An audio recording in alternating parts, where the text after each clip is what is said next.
जय हिंद बच्चों, कैसे हो सब लोग। आज हम हिंदी रोली में जो अभ्यासक्रम बाकी है बात भाषा की से वो हम पढ़ेंगे। उससे पहले सबको आज अयोध्या में श्री राम जन्मभूमि का भूमि पूजन हो रहा है, मंदिर बनने जा रहा है, भव्य मंदिर बनने जा रहा है, उनकी सबको ढेर सारी बधाइयाँ। अब हम हिंदी रोली में पाठ 1 कलश अपने आप चमकेगा, उसका अभ्यासक्रम जो है वो बाकी है। मतलब कि प्रश्नों के उत्तर तो आपको मिल गए होंगे, लेकिन बात भाषा की है वो अभी हमें लिखना बाकी है। ठीक है, प्रश्न 1 पेज नंबर है 13। ठीक है, टेक्स्ट बुक निकालिए, हिंदी रोली क्लास 6 पेज नंबर 13 पर। उसमें हमने अर्थ ग्रहण संबंधी प्रश्न वहाँ तक आपको पीडीएफ के द्वारा मिल गया होगा होमवर्क। और जो ग्रामर है मैं आपको बोल देती हूँ, अभी जब ग्रामर का लेक्चर आएगा तभी बताऊंगी, लेकिन फिर भी जो ग्रामर है हिंदी व्याकरण में पाठ 1 में जो परिभाषाएं है, कुछ परिभाषाएं दी गई है 4 या 5, वो अगर हो सके तो टेक्स्ट बुक में दी है वो उनमें से देखकर लिख लेना, नहीं तो अगर ना समझ में आए तो यहाँ पर मैं जब भी लेक्चर होगा ग्रामर का तब लिखवाऊंगी। अभी हम बात भाषा की प्रश्न 1 वर्ण विच्छेद कीजिए। वर्ण विच्छेद कीजिए। ठीक है, पहला है प्रस्तर जो टेक्स्ट बुक में दिया गया है, मतलब कि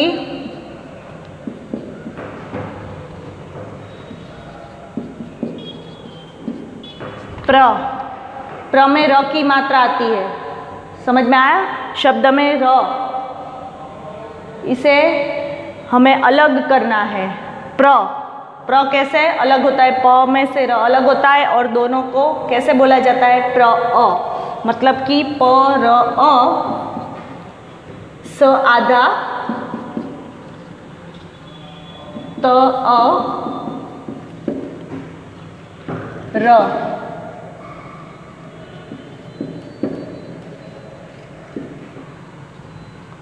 और अ।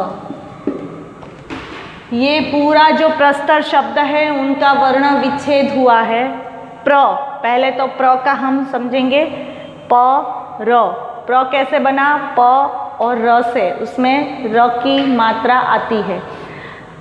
तो प्र अ स त से जुड़ा है, उसको हमें अलग से लिखना है, मतलब कि उसमें भी हलंत आएगा स। त प्रस्त, त अलग होगा अ से और र अलग होगा अ से। ठीक है, अभी दूसरा है खुशियाँ।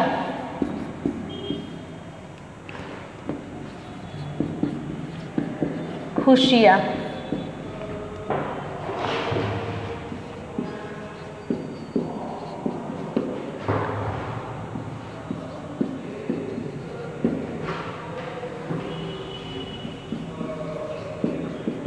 यहाँ आ की मात्रा में ऐसे र की रेफ वाली मात्रा आएगी। ठीक है, ख उ, छोटा उ, श ई, छोटा ई, य और आ।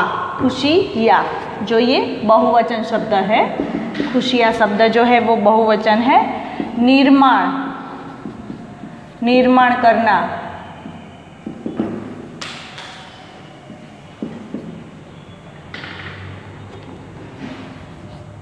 न ई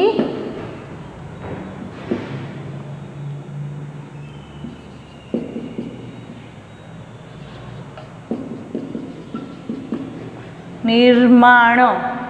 म में र की मात्रा आती है और हमें र की मात्रा अलग करनी है, और उसमें आ की भी मात्रा आती है तो वो भी हमें अलग करनी है। ठीक है,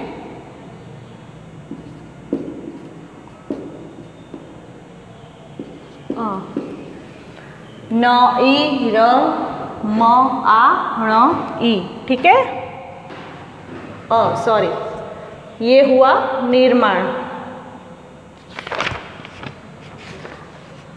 यहाँ पर ये जो 3 वर्ण विच्छेद जो शब्द दिए गए हैं वो आपको टेक्स्ट बुक में लिखना है और फिर उनमें से देखकर आपको नोट में लिखना है। प्रस्तर, खुशियाँ और निर्माण, समझ में आ गया। ये आप 3rd, 4th, 5th में पढ़ चुके हो। वर्ण विच्छेद कैसे करते हैं, वर्णों को जोड़ते कैसे।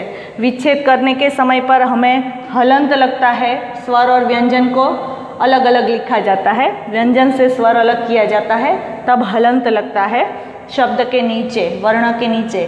और जब भी वर्ण को जोड़ो, वर्णों को जोड़ते हैं तब हलंत हट जाता है और ऐसे शब्द बन जाता है, ठीक है। अभी प्रश्न 2 है। जब भी लेक्चर स्टार्ट हो आप मोबाइल में देखो वीडियो, तब आप टेक्स्ट बुक खोलकर बैठिए और हो सके तो साथ साथ में आप लिखते जाइए, ठीक है। जितना आप लिखोगे उतना याद ज़्यादा रहेगा। ऐसा नहीं कि वीडियो देख लिया, समझ लिया, हमें पता है। शब्दों के 2-2 पर्यायवाची शब्द दीजिए। शब्दों के पेज नंबर 13, फिर बाद में है 14 पर अभी हम पहुँचे। शब्दों के पर्यायवाची लिखिए। पहला है प्रस्तर। प्रस्तर किसे कहते हैं? प्रस्तर का पर्यायवाची शब्द, उसका और नाम क्या है? प्रस्तर यानी होता है पत्थर, प्रस्तर यानी पत्थर। और दूसरा शब्द है अश्म, जिसे अश्म भी कहा जाता है। पत्थर तो प्रस्तर और अश्म, ये उनके पर्यायवाची शब्द है। अब है भाल। भाल यानी मस्तक और ललाट। भाल यानी मस्तक और ललाट, ये पर्यायवाची शब्द है उनका। भू यानी धरा, धरती, जमीन कहते हैं जिसे हम भूमि कहते हैं।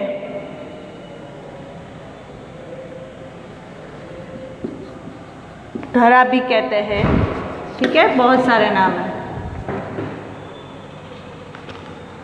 ये 3 है क ख ग। प्रस्तर यानी पत्थर और अश्म, भाल यानी मस्तक और ललाट, भू यानी धरती और भूमि, धरा, बहुत सारे पर्यायवाची शब्द है। ये आपको टेक्स्ट बुक में अभी लिखना है और फिर नोट में लिखना है।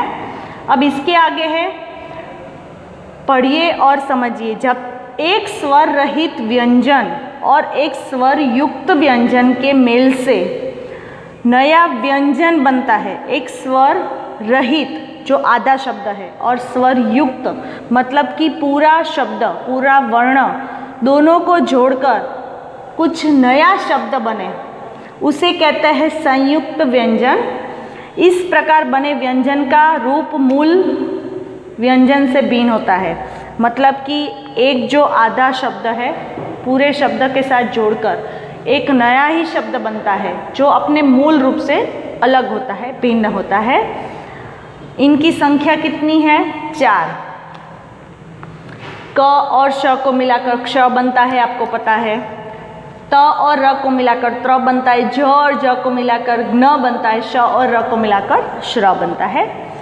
अब है, जब एक स्वर रहित व्यंजन का मेल किसी स्वर युक्त भिन्न व्यंजन से होता है, वह संयुक्ताक्षर। संयुक्ताक्षर मतलब कि 2 अलग अलग व्यंजनों को मिलाकर जो बने उसे क्या कहते हैं? संयुक्ताक्षर। क और य से मैं यहाँ पर आपको लिखकर समझा रही हूँ। पेज नंबर 14 पर दिया गया है। येलो बॉक्स है, पीले रंग का बॉक्स में ये दिया गया है आपको संयुक्ताक्षर, संयुक्त व्यंजन कैसे बनता है।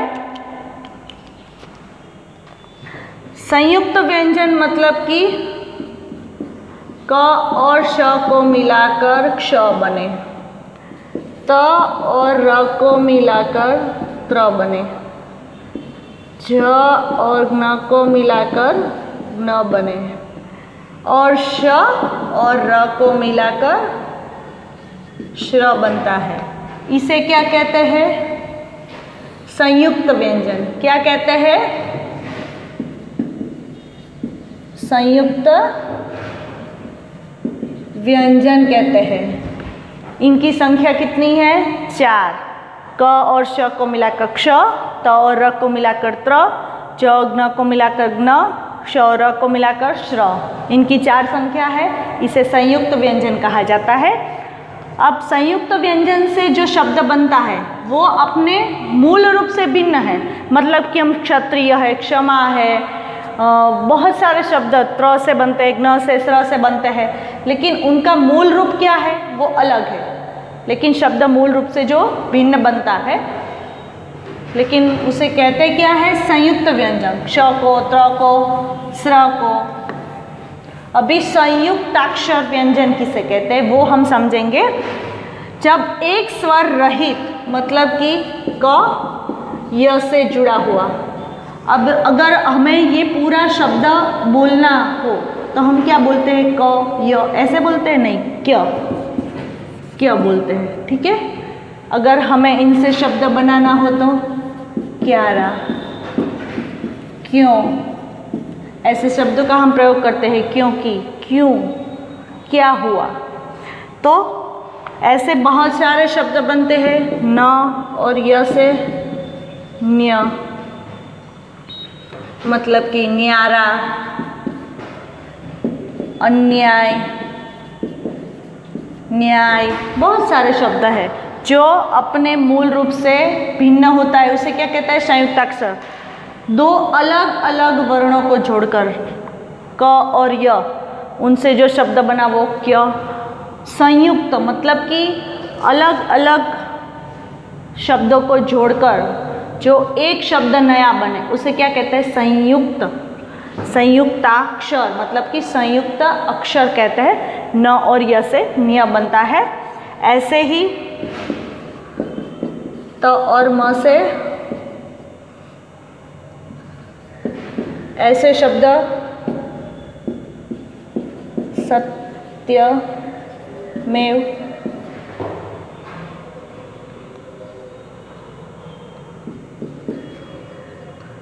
तत्सम, बहुत सारे शब्द है। फिर है श व, मतलब कि अश्व, अश्व। फिर है श्वान। ठीक है, सॉरी इसमें श्वान नहीं आएगा।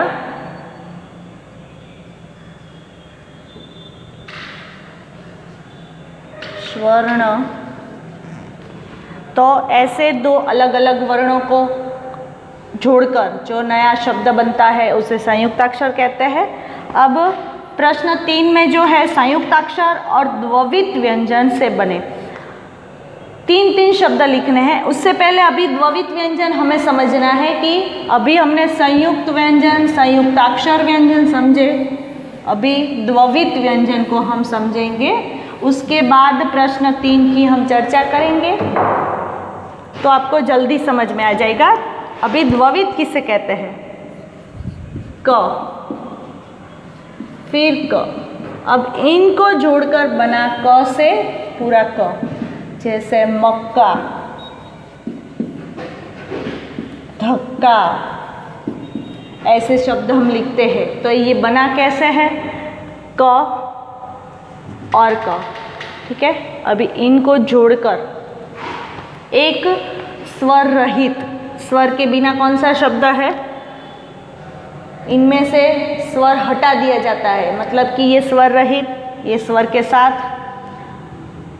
स्वर रहित व्यंजन का मेल समान स्वर युक्त व्यंजन के साथ हो। समान है, दोनों शब्द एक ही है। क, इसमें हलंत लगा है, इसमें नहीं लगा है। ऐसे जो शब्द होते हैं उसे कहते हैं द्विविध व्यंजन। द्विविध यानी एक ही शब्द को दो बार दोहराना, मतलब कि क एक में हलंत है, स्वर के साथ है, एक स्वर रहित है, स्वर के बिना है, दोनों को जोड़कर जो नया शब्द बनता है उसे कहते हैं द्विविध व्यंजन। जैसे ल, तो ऐसे शब्द हम लिखते हैं लल्ला, रसगुल्ला, है कि नहीं। फिर है ट से जुड़ा हुआ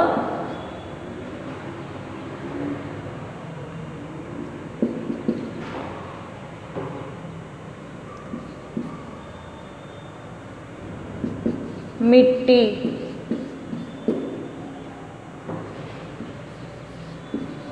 मुट्ठी। अभी च,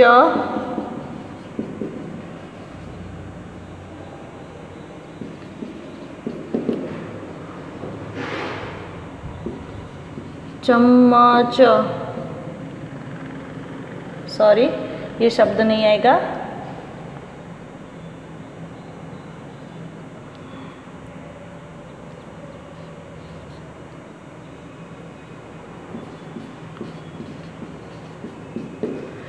जो भी शब्द बनता हो उसमें ऐसा जरूरी नहीं है कि च से ही जुड़ा हो, च शब्द कोई भी शब्द से जुड़ सकता है।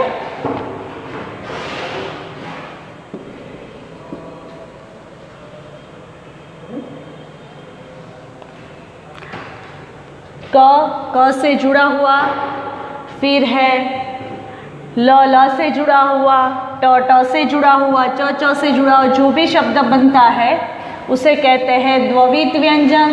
एक ही वर्ण के दो शब्द, मतलब कि एक ही वर्ण के दो अलग अलग वर्णों को जोड़कर, एक स्वर के बिना एक स्वर के साथ, और दोनों शब्दों को जोड़कर एक नया ही शब्द बने, उसे कहते हैं द्विविध व्यंजन। अब प्रश्न 3, संयुक्ताक्षर और द्विविध व्यंजन।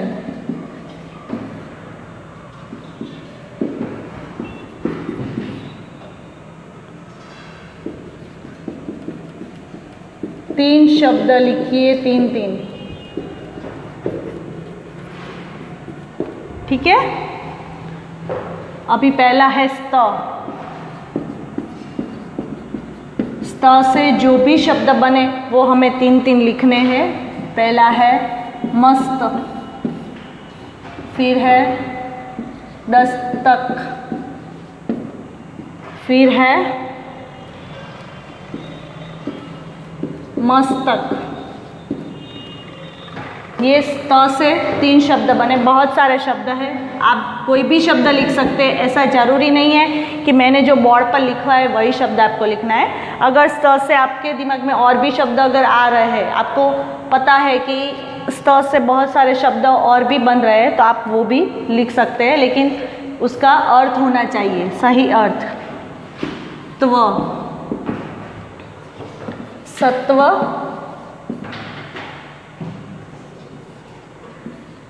तत्व, और है अस्तित्व, ठीक है। त्व से और 3 शब्द बन गए। ये संयुक्त अक्षर द्विविध व्यंजन में मैंने बताया आपको, आप अपने हिसाब से शब्द लिख सकते हो, लेकिन उसका सही अर्थ होना चाहिए। अभी है न, अन्न, भिन्न,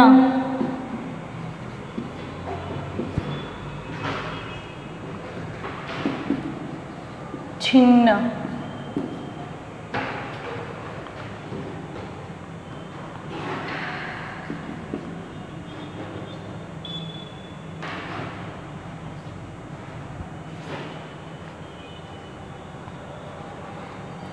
आगे है स्म,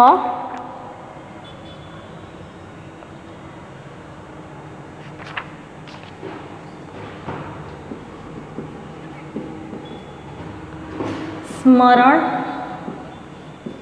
स्मरण होना, विस्मरण भूल जाना, स्मरण यानी याद रखना, विस्मरण यानी भूल जाना, अस्मिता शब्द का अर्थ सही होना चाहिए। अभी है मह, ह से जुड़ा हुआ, तुम्हें, लम्हा,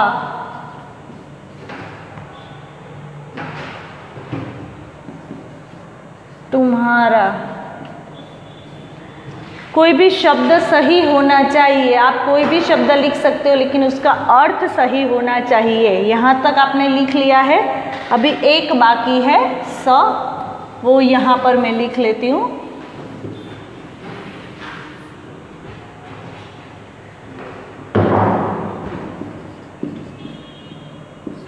स से जुड़ा हुआ,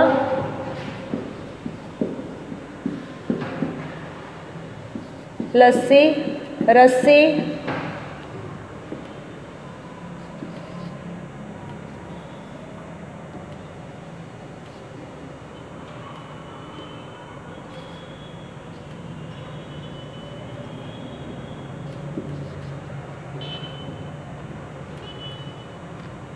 इनमें स और स से लस्सी है, एक रस्सी शब्द है और एक है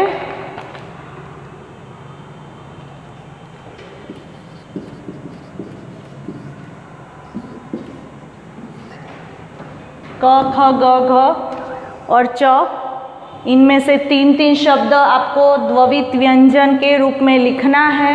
आप अपने हिसाब से कोई भी शब्द अगर आपको अलग से लिखना हो तो भी आप लिख सकते हो।